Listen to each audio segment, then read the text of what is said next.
Okay, hey you guys, what's up? It's your girl K Bria. Welcome back to another video. Today will be a story time video, and I'm going to be telling you guys about my labor and delivery. I definitely went natural.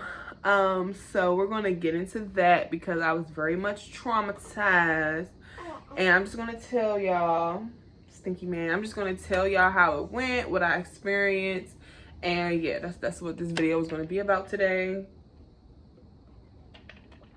If y'all see that I keep like looking over and checking on him, just to make sure he okay.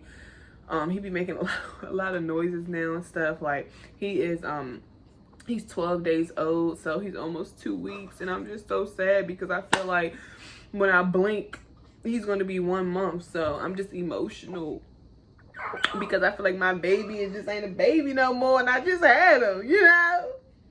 All right, stinky man, come on. And he is greedy, y'all. This little boy literally drinks 3 ounces worth of milk, and it's just like my boobs is tired of pumping all that milk, but you know I do what I do for my son. Now let's get into it because I'm rambling. So, my son was supposed to be, his due date was August the 9th, 2020. And I had him August 8th, 2020. I had him at 12:18 in the morning. And he came out 7 pounds and 13 ounces. So let me get into the story. So basically, I was already at the end of my pregnancy. And you know, when you get to the end of your pregnancy, you have to get a checkup literally every week. You got to go to the doctor once a week. So, I had went to the doctor a week before I had Caden. I went to the doctor a week before, and they had checked me, and I was only 1 centimeter dilated. And I'm like, dang, like my son due, you know, next week. So I'm like, if I'm only 1 centimeter and I had already been 1 centimeter for 2 weeks, I'm like, oh my God, like he really not moving. Like he just in there chilling, like he don't want to come. So I personally thought that I was going to go past my due date because he just, like, it just seemed as though he was taking his time. He really didn't want to come. So when I went to my next appointment, I was like, okay, fingers crossed that this is my last appointment. I told my doctor, like, I really hope that I don't see you next week. I'm hoping that I go into labor because honestly, like when you're 9 months pregnant, like you're really over it. Like I feel like you did all that you could do. You baked long enough. Like your son is going, son or daughter is going to come out healthy, fine. Like, you know, like you're big as a house. You know, you can't bend over. It's a lot of things you can't do when you that far along, and you really do get miserable and you just like ready to like meet your child. And you know, like 9 months is a long time to just feel like a baby grow and move and do all that, and then like, you know, waiting to meet the baby. So like I said, my doctor checked me and she had told me that I was now 2 centimeters dilated. And I'm like, okay, yes, like he moving right along. I was just waiting to get to 3 centimeters. I'm like, all right, I should probably go into labor tomorrow. Like that's what I thought. I was like, all right, probably be in labor tomorrow. And I'll probably end up having him on his due date. So they checked my blood pressure and everything, and my doctor told me like my blood pressure was a little too high, and she was concerned about that. So the way my doctor office is set up, it's like the doctor office is over here, and you literally walk across the street, and the hospital is right there. Like that's how that works. So yeah, my blood pressure was too high. My doctor had told me, like, you know, you can go head over to the hospital because I want them to run some tests on you and see why your blood pressure is so high. Because basically, like, my whole pregnancy, my blood pressure was not high. Like, it was nothing wrong with me. So she just wanted me to go get checked out. Now, she did tell me, she was like, they might keep you because your due date is in 2 days. And she was like, they might end up inducing you. Like, she was like, but 9 times out of 10, they're going to keep you anyway because you're already close to your due date. So I was like, all right, you know, that's fine. Like to her, I'm like, all right, that's fine. She's like telling me everything about epidural because she asked me like, are you going to want epidural? Because she had the child herself. She was like basically giving me the rundown about how epidural work and this, that, and the third. And I told her like, baby, if the pain is too much, then I'm gonna take the drugs. You feel me? Straight like that. Like I told her, like, baby, I know it's risky and all, but if I can't take that pain, baby, that's why they made them drugs, okay? And y'all going to dose me up, period. Like, I told her straight like that. So, you know, we just chit-chatting it up. She gave me the rundown, and then she just eventually sent me over to the hospital. Now, let me tell y'all, as I'm walking over to the hospital, it really hit me like I'm about to have a baby. Like, I knew what I had to do before I, like, you know, went to the hospital, because hello, I'm pregnant, so I know I have to push the baby out. But when I tell y'all, like, that fear really just sunk in as I'm walking, like, over to the hospital. I'm like, oh my goodness, like, the baby got to come out this little hole down there. And I'm just, like, nervous. I'm like, I don't know what to expect when it comes to these contractions, because even though I was 2 centimeters, I was not feeling no contractions. Like, when I was in the doctor office with my doctor and she was measuring my stomach, she was like, you know, you're having a contraction right now. And I didn't even know. Like, I didn't feel it at all. So I'm like, I don't know what to expect when it comes to these contractions. I don't know how long I'm about to be in labor. I'm like, how am I about to push this baby out? Then it's corona. I can only have one person in the room. I'm just like, it's a whole lot of, okay? So I was like, listen, I'm really terrified. And y'all know what I did? I started bawling out, crying, okay? I'm real out in tears. I called my mother, called my father, like, I called my fam. And I'm over here, oh my God, they sent me over, my blood pressure high, and like real life, like just drowning in tears, because at this point I'm literally scared about what I have to do. Like, I don't think anybody noticed about me, but honestly, like, y'all know how people got fears. Like, some people scared of heights, some people scared of spiders.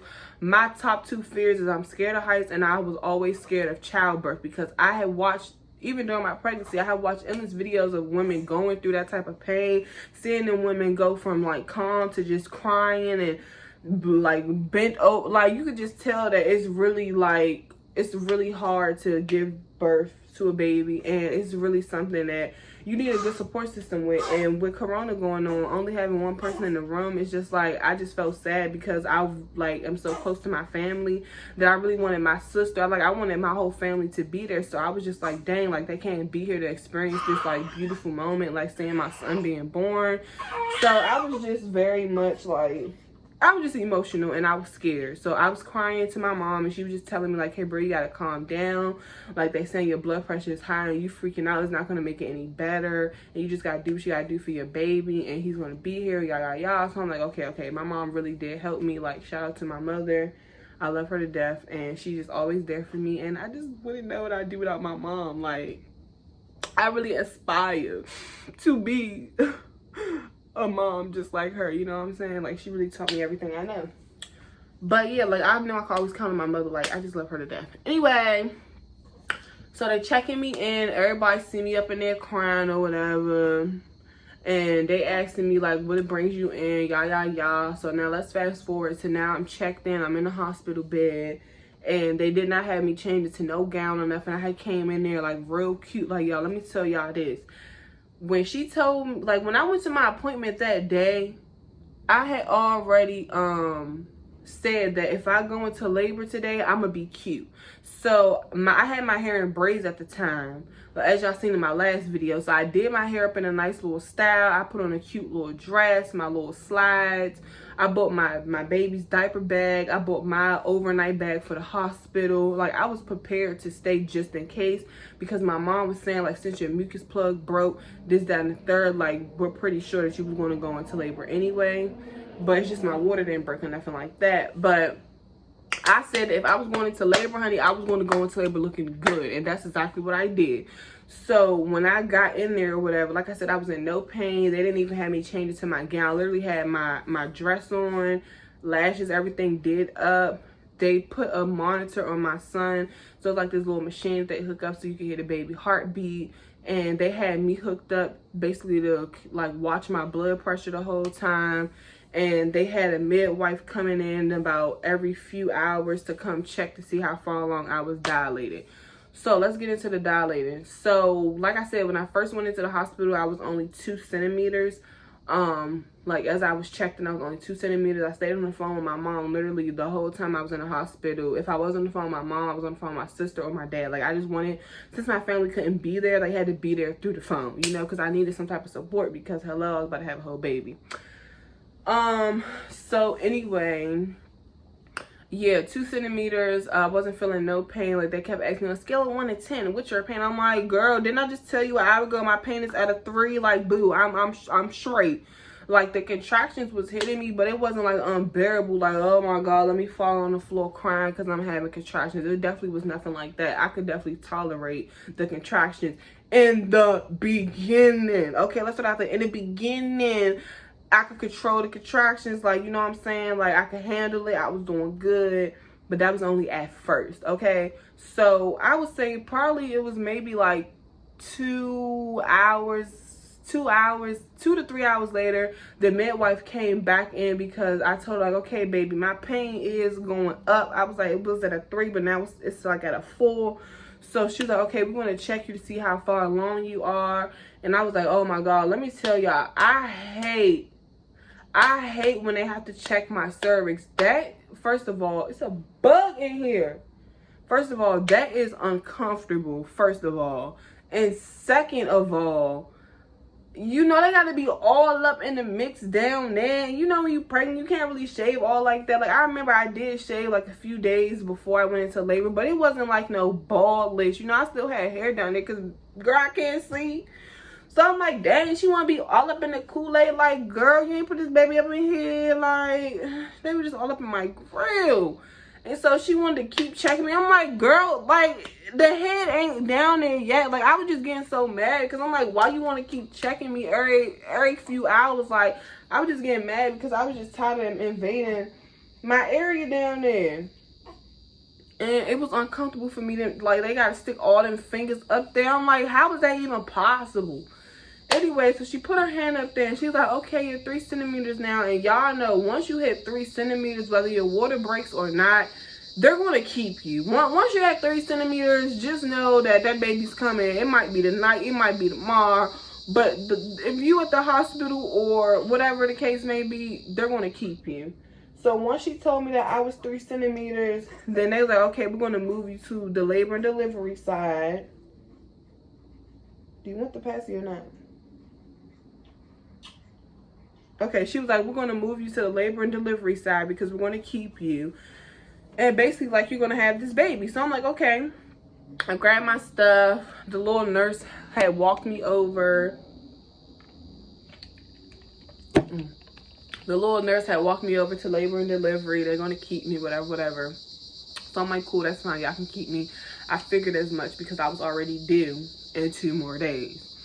So anyway, yeah, they take me over to labor and delivery or whatever, and I'm still freaking out, but not as much because I'm like, okay, the contraction's really not that bad, so I'm like, okay, whatever. When they took me to that room, then that's when they had me undressed. They had me put my gown on.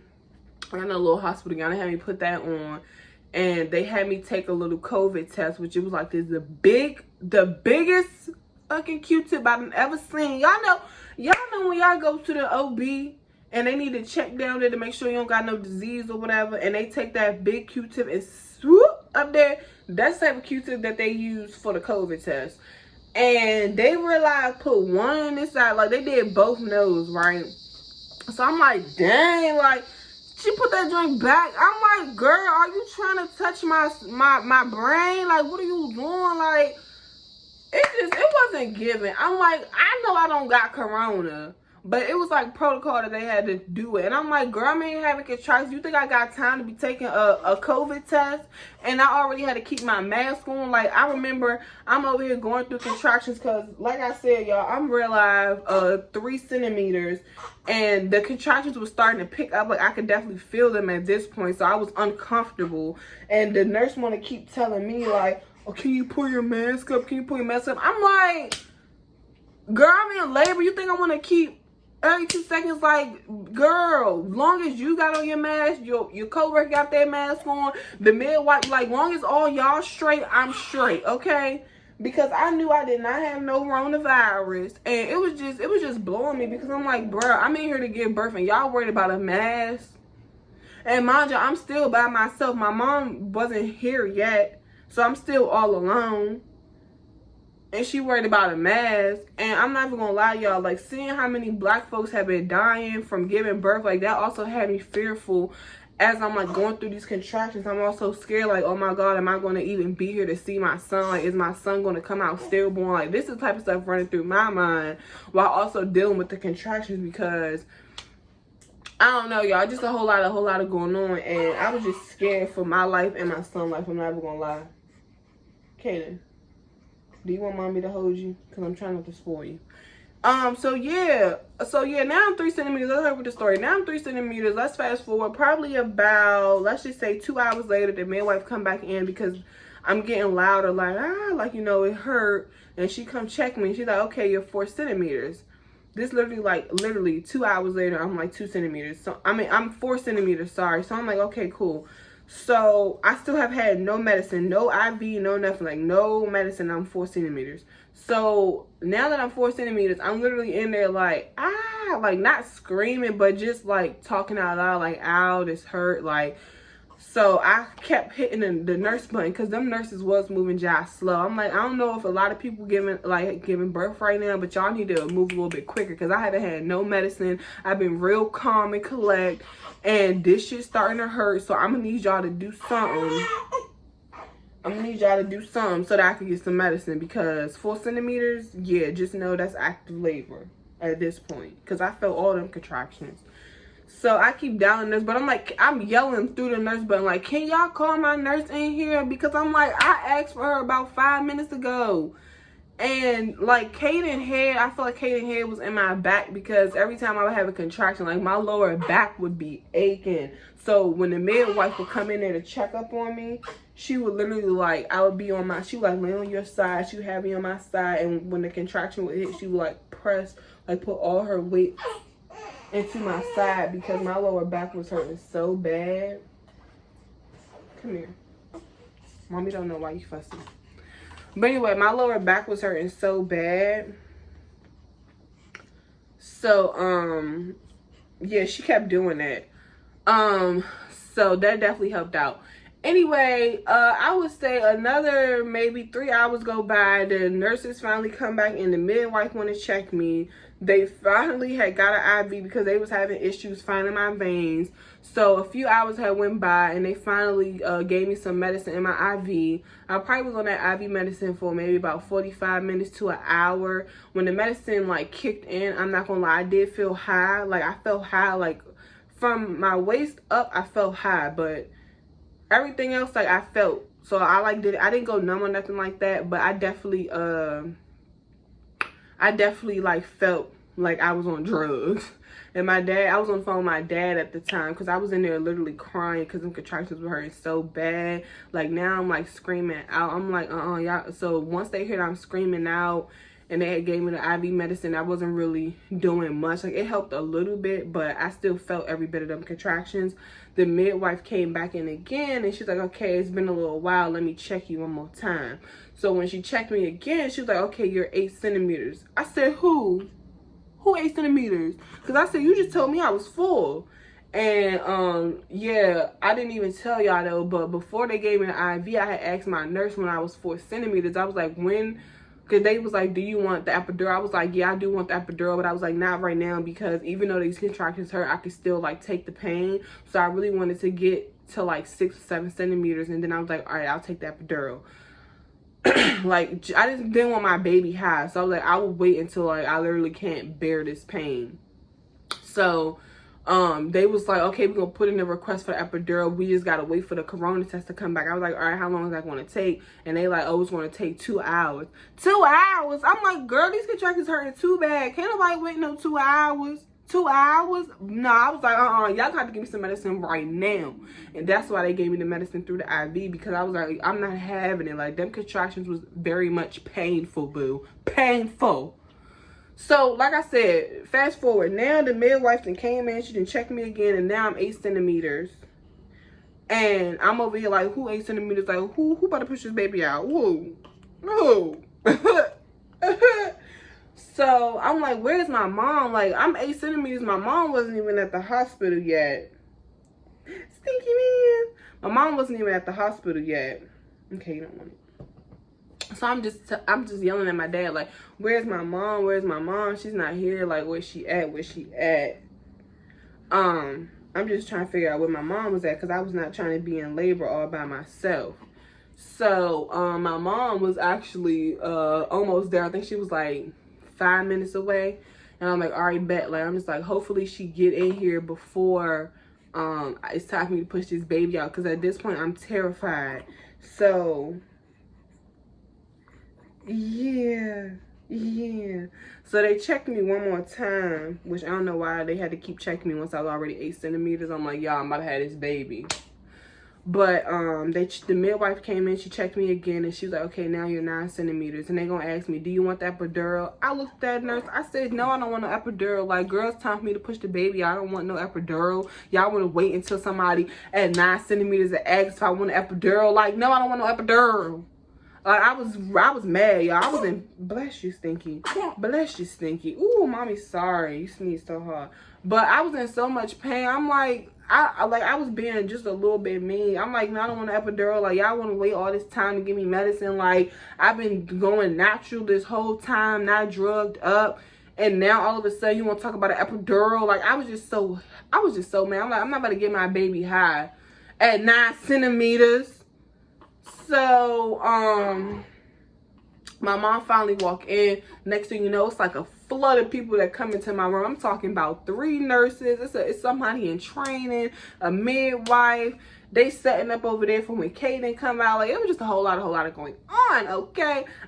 I'm just like trying to breathe because I'm like, I gotta push this baby out, y'all. So now it's time to push at this point. And my mom's here. She's holding my hand. She's like, you got this, K. Bria. I think she had asked me, like, did I get an epidural? I told her, no, I haven't had no medicine. My mom talking about, I got a stress ball if you want to hold a stress ball. I was like, Mom, no, I don't want to hold no stress ball, girl. I said, can you just, like, stay right here next to me? Like, you're all I need is just you, your hand, and we're going to get through this together, okay? Stinky man. So that's how that went. And so they're like, okay, K-Bria, we need you to push. They basically told me, like, my heart rate was not doing so good. My baby heart rate was definitely not doing so good. So they needed me to push him out really quick or my baby was not going to make it. Now, what I didn't know, because I did not take no type of birthing classes or nothing like that, what I didn't know is that when it comes to pushing the baby out, you have to push like you have to take a shit. And I'm over here like, they're like, push. I'm just like, and I'm like, and they're like, hey, Bria, like, you're not pushing, the baby's not moving. I'm like, no, I am pushing, like, okay. And so they just like, no, you're not doing it right. So they kept counting like 1, 2, 3, push. And my midwife is literally yelling at me because she's like, hey, Bria, if you don't listen to me and do what I'm telling you to do, like push through your ass, then your baby will not make it, because his heart rate was dropping like so fast because the umbilical cord was wrapped around his neck. So they like, you need to hurry up and get this baby out or your baby is just not going to make it. And the fact that my blood pressure was already high and my heart rate was dropping as well, they're like, you need to hurry up so that we could basically just save both of y'all. So I'm already more scared now than ever. So I'm like, okay, I just try to think. My mom and my aunt like, hey, Bria, push like you got to take a shit. Push like you got to take a shit. And I'm like, okay, so that's what I started doing. I was like, hey, Bria, think like you sitting on the toilet. Think like you sitting on the toilet. And that's exactly what I did. And then they was like, okay, I'm doing good. Like, I was doing it right. And then they would tell me to stop. And then they would tell me to push again. And I was back to, like, not pushing through my butt. So I would definitely say, like, if I was to have a baby, and like, again, I would definitely take a birthing class or 2 so that I can know how to properly, like, push my baby out, because I was doing all of that grunting and all that for nothing. And my baby was not even moving, okay? So basically, they kept telling me that I wasn't moving fast enough. So they brought the doctor in. Cause like I said, it was a midwife birth, like, you know, helping with my birth. So they brought the doctor in. And when the doctor came in, basically, they had to use a suction to pull my son out. Because they're like, she's not doing it fast enough. Her baby, like, we don't want her baby to die on our watch. We don't want her to be up in this joint dead. Because I already had an oxygen mask on and everything. So they like, look, we're gonna have to suck the baby out because she ain't pushing right. So that's what they did. They suctioned my baby out. And then after they suctioned him out, my mom said that my son came out purple. So he came out. Oh, I'm sorry. Here, Stinky. Mommy don't know what's wrong. Your diapers changed, your ate. Here, Stinky. But my son ended up coming out purple. My mom was like, even I heard, like, my baby did not cry. You know, most times baby cry as soon as they come out and they put the baby up on your chest while they fixing up all that area down there. That definitely did not happen for me. They had to rush my baby over to his side and they had to, like, work on him to, like, make him cry and stuff like that. And then finally I heard my baby cry. I'm like, oh, it's like I could breathe, because I was all worried. Like, even though I was, like, I was exhausted. I was tired. I was like, oh my God, like I just did this natural. I felt every bit of that pain, every bit of that pushing. I just felt like in shock, like, oh my God, did I really just push a baby out? Like, that's just how I felt. So, but at the same time, I was still worried about my son because I'm like, why do I not hear him crying? Then I see all these nurses like rushing over to his little station. I'm like, hello, where's my baby? Why he not crying? Then finally he did cry. I was like, whew, I could breathe. My baby good? Okay. So then they had to stitch me up and all that because my baby did tear me a lot with his big old head. 7 pounds is a whole lot, okay? But yeah, they over there stitching me up in my midwife was like, because I was like I would flinch every time like I felt as though somebody about to touch me down there because I just didn't want nobody to touch me at all. And she was like, "Hey, Brie, I didn't touch you." I'm like, look, baby, I see your hand moving closer to my vagina and I just didn't want nobody touching nothing, okay? And my mom did tell me I was hemorrhaging. Like, I just had a whole lot going on. And I'm just so thankful that me and my son made it out alive because my mom said I was hemorrhaging. And as Kaden was coming out, it was just so much blood. Even after he came out, I was just bleeding a whole lot. And I feel like that's probably also why I felt so drained. Because I remember, like, my mom trying to talk to me. Because she said, like, my eyes kept going, like as looked like I wanted to go to sleep or something. And she was like, I just remember my mom, like, kept talking to me. Kept trying to keep me up because she didn't want, like, nothing to happen. And my mom said I had scared her. This, that, and the third. So I'm like, I'm not having kids no time soon. So after they stitched me up and everything, I think it was probably like maybe like 30 minutes later, I finally got to hold my son. And I just remember just feeling so much like happiness and joy. And I was just like, wow, like I literally created something. Like I created life. So it was just like a beautiful moment for me to just hold my stinky man finally after waiting for him for so long. And me going through all that pain and him almost not making it and me on the verge. And it was just like, oh my gosh, like I'm just happy that I get to be here and be a mom. So it definitely was beautiful. Now I did not cry because like I said, I was definitely still in shock about what just happened. I was kind of out of it for real. Even though I wasn't like on medicine, I was just out of it like mentally. So they was trying to give my baby a formula because they wanted to like basically just take him out of the room and give me a minute to recuperate and just, you know, get myself together. But I was like, no, like I don't even know how to breastfeed, but I'm gonna learn today. I'm like, my baby is going on this boob right here. Like if God, you know, set it to where as though I could give my child milk that he need and he's gonna be top notch, then that's what I'm gonna do, paying for it. And I'm like, that's just how my mindset was going at the time. I'm like, and if I could make it through childbirth and going through them contractions and I did this all natural, then I can breastfeed this baby. And I ain't gonna lie, breastfeeding is something that you definitely gotta get used to. Most people say breastfeeding hurts, but I learned that breastfeeding only hurts when you're not doing it properly. Once you get the hang of latching your baby on and making sure your nipple's not bleeding because you're not just letting him suck on the nipple and you have him suck on the areola as well, breastfeeding does not hurt, I promise. Pumping, none of that hurts.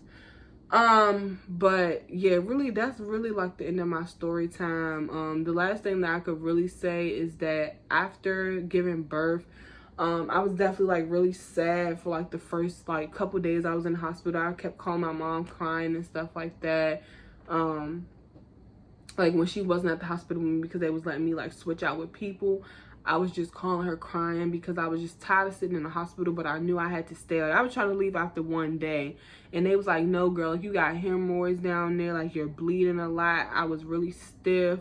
I could barely walk around. They was like, girl, you're not leaving this hospital. You're going to stay for at least 2 days.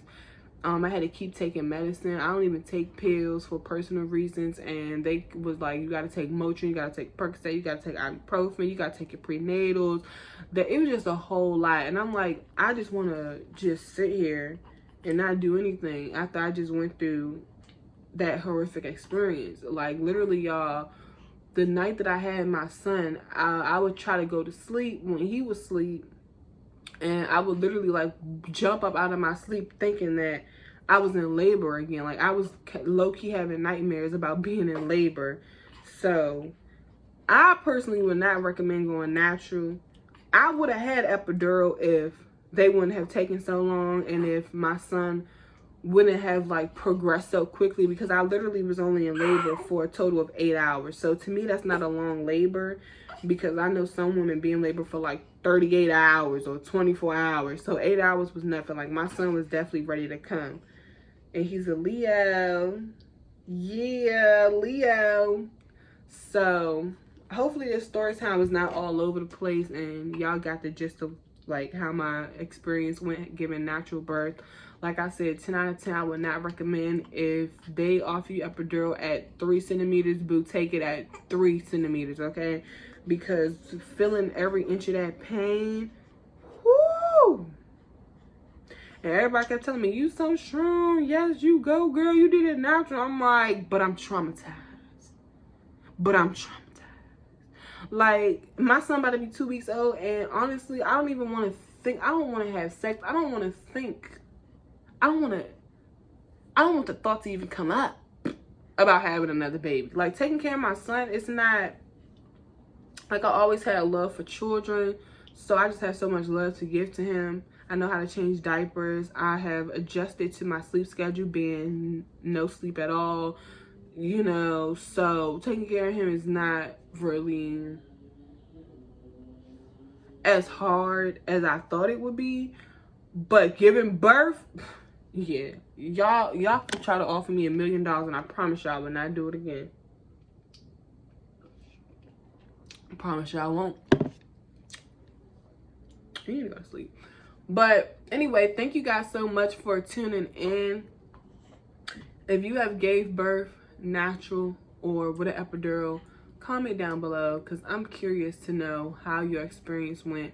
Even if you gave birth during a corona, comment down below and let me know how your experience went with corona. I did not like it at all.